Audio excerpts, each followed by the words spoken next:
మనసులు గెలిచిన ప్రజా నాయకులు స్వర్గీయ శ్రీ నందమూరి తారక రామారావు గారు. వారి యొక్క విగ్రహాన్ని గౌరవనీయులు పెద్దలు నారా రోహిత్ గారి యొక్క చేతుల మీదుగా అనే విశ్వాసంతో ఆ దేవుని కోసం తన జీవితాన్ని అర్పించిన మహానేతకు ఈరోజు మనం శాశ్వతమైనటువంటి స్మారక చిహ్నం సమర్పించుకుంటూ ఉన్నాం.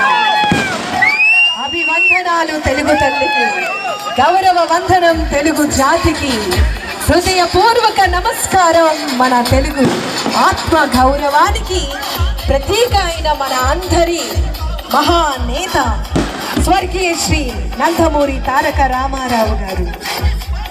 ఆయన వచ్చినంత మాత్రానే రాజకీయాల్లో చరిత్ర మారిపోయింది. ఆయన మాటల్లో కోట్ల హృదయాలు లేచాయి. ఆయన సంకల్పంతో పేదవాడి గుమ్మం దగ్గర